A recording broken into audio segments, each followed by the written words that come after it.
O jornal The New York Times revelou detalhes das circunstâncias que fizeram os Estados Unidos abandonar a guerra contra os Houthis.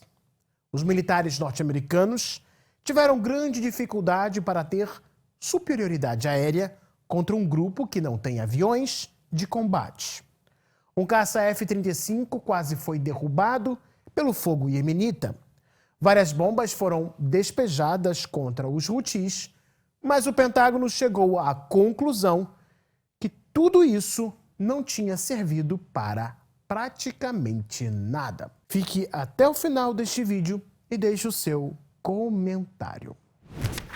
Quando Donald Trump aprovou uma operação para reabrir a livre navegação pelo Mar Vermelho, bombardeando os Houthis com o intuito de os submeter, o republicano queria ver os primeiros resultados em 30 dias, cerca de 2 meses atrás, quando sua operação começou. No 31º dia, Trump, sempre suspeito das operações militares prolongadas no Oriente Médio, exigiu um relatório sobre o progresso da operação, de acordo com funcionários do governo norte-americano. Mas os resultados ainda não eram visíveis. Os Estados Unidos nem sequer haviam estabelecido superioridade aérea sobre os Houthis. Em vez disso, o que estava surgindo após 30 dias de uma campanha intensificada contra o grupo iemenita era outro engajamento militar norte-americano caro, mas inconclusivo na região. Os Houthis abateram vários drones norte-americanos MQ-9 Reaper e continuaram a disparar contra navios de guerra no Mar Vermelho, incluindo um porta-aviões. E os ataques dos Estados Unidos consumiram armas e munições a uma taxa de cerca de $1 bilhão somente no primeiro mês.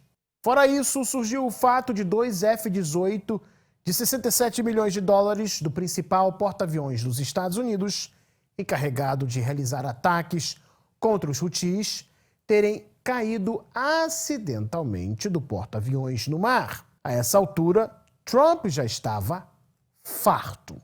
Neste momento, Steve Witkoff, encarregado de Trump para assuntos no Oriente Médio, se encontrava no Omã nas negociações sobre o programa nuclear iraniano. Aproveitando sua presença lá, autoridades do Omã, país vizinho do Iêmen, fizeram uma proposta para o conflito na vizinhança. Os Estados Unidos cessariam seus ataques contra os Houthis e, em troca, o grupo iemenita encerraria sua campanha de ataques a navios no Mar Vermelho, com exceção os navios servindo a Israel. Logo após a proposta do Omã, o Comando Central das Forças Armadas dos Estados Unidos, responsável pelas operações no Oriente Médio, recebeu uma ordem repentina da Casa Branca em 5 de maio para pausar as operações ofensivas contra os Houthis. Enquanto isso, na Casa Branca, Trump dizia que os Houthis haviam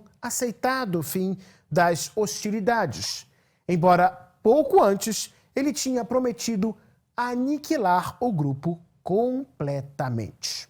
Isso era o sinal que as coisas não tinham ido exatamente como Trump prometeu. Pouco depois, o grupo iemenita lançou mais um míssil balístico contra Israel, ecoando sirenes de alerta e forçando os israelenses a abandonarem às pressas as praias de Tel Aviv. A repentina declaração de Trump de uma vitória sobre os Houthis evidenciavam que determinadas pessoas do círculo de defesa de Trump haviam, na verdade, subestimado a capacidade de resistência do grupo iemenita. Sabe-se que o general Michael Kurilla, chefe do Comando Central, havia insistido em uma campanha de força que recebeu de início apoio do secretário de Defesa, Pete Hegseth, e do então conselheiro de Segurança Nacional de Trump, Michael Waltz. Contudo, os Houthis, prevendo os pesados ataques dos Estados Unidos, começaram a reforçar os seus bunkers e também depósitos de armas. Ao que tudo parece, o círculo de Trump esqueceu uma das principais características políticas de Trump. O republicano parece não ter tolerância para campanhas militares longas.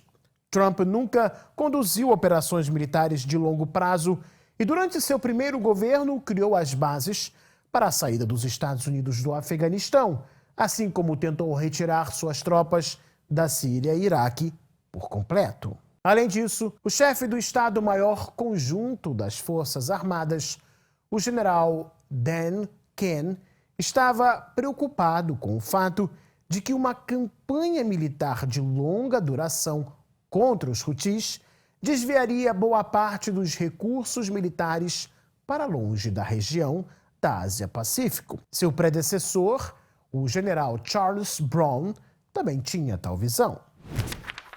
Mas em 5 de maio, Trump já estava decidido a dar um passo para fora da batalha com os Houthis.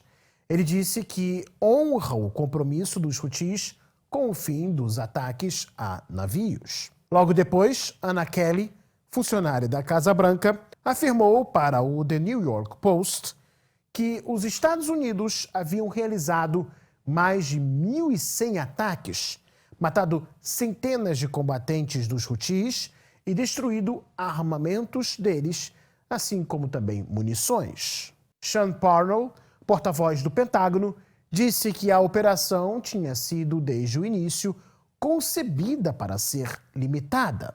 Na prática, o Comando Central dos Estados Unidos estava desde novembro de 2023 atacando os Houthis depois que estes iniciaram os bombardeios contra navios da região do Mar Vermelho em resposta à operação israelense na faixa de Gaza. Mas, de acordo com o The New York Times, o então presidente Joe Biden acreditava que uma campanha muito forte contra o grupo elevaria o status do conflito a um nível global. Daí a sua decisão de ataques limitados. Mas estes não foram capazes de deter os Houthis. Quando o general Dan Kane assumiu o comando do Estado-Maior Conjunto das Forças Armadas dos Estados Unidos, o general Kurilla, chefe do Comando Central, propôs uma campanha de entre 8 a 10 meses, na qual a Força Aérea e aeronaves da Marinha destruiriam primeiro os sistemas de defesa antiaérea dos Houthis. Depois disso, seus militares deveriam assassinar membros dos Houthis ao molde da recente operação de Israel contra o Hezbollah no Líbano. A Arábia Saudita apoiou o plano e de pronto forneceu uma lista de pelo menos 12 líderes dos Houthis, cuja morte, segundo o Riad, afetaria em muito o grupo iemenita. Contudo, os Emirados Árabes Unidos, outro aliado dos Estados Unidos no Oriente Médio, expressaram dúvidas. Por anos, militares de Arábia Saudita e Emirados Árabes Unidos tinham bombardeado os Houthis sem nenhum sucesso. No início de março, Trump havia aprovado o plano de Kurilla. Contudo, em dado momento, seu plano teve prazo reduzido de 10 meses para apenas 30 dias. Neste período, os Houthis derrubaram 7 drones MQ-9 dos Estados Unidos, sendo que o custo de cada um está na casa de 30 milhões de dólares. Esta perda reduziu a capacidade de monitoramento do Comando Central. Diversos caças F-16 de baseamento terrestre e um caça F-35 ficaram muito próximos de serem abatidos pelo fogo antiaéreo dos Houthis. Quando 2 pilotos e um membro da tripulação do porta-aviões Harry Truman ficaram feridos em 2 episódios de incidentes envolvendo caças F-18 durante combate com os Houthis, o comando militar viu que a possibilidade de baixas era alta. Após um mês de batalha, o Pentágono gastou $1 bilhão.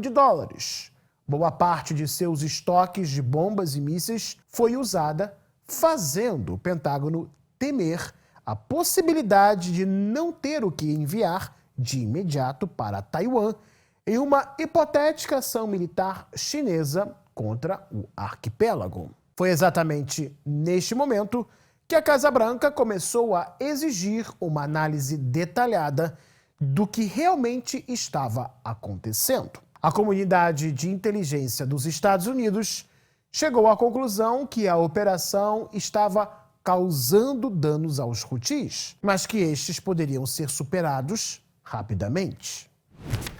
Para sair do dilema, a equipe de Trump ofereceu duas propostas. A primeira seria lutar por mais um mês e depois realizar exercícios de livre navegação no Mar Vermelho com 2 porta-aviões. Se os Houthis não atirassem nos navios, então Trump declararia vitória.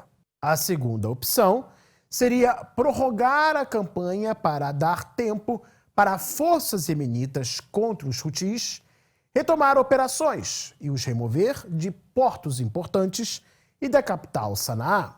Contudo, tanto o general Kane quanto o vice-presidente dos Estados Unidos, J.D. Vance, se demonstraram céticos. O secretário de Defesa Hegseth e do Departamento de Estado, Marco Rubio, ora apoiaram, ora rejeitaram as propostas. Mas foi exatamente Trump que se tornou o mais cético de todos. Quando em 28 de abril um caça F-18 foi perdido após uma manobra brusca do porta-aviões Harry Truman, e em 4 de maio um míssil balístico dos Houthis atingiu a área do Aeroporto Internacional de Israel Ben Gurion, as notícias já eram ruins demais. Depois, 2 aviadores a bordo de um F-18 tiveram que ejetar da aeronave em um novo incidente, no qual o caça foi parar no fundo do Mar Vermelho. Foi exatamente então que Trump declarou vitória e ordenou o fim de sua campanha. E se você gostou desse vídeo, deixe o seu like, se inscreva no Gazeta do Mundo e também acione o sininho para não perder os nossos próximos encontros aqui no YouTube. Tchau, tchau, pessoal. Até mais.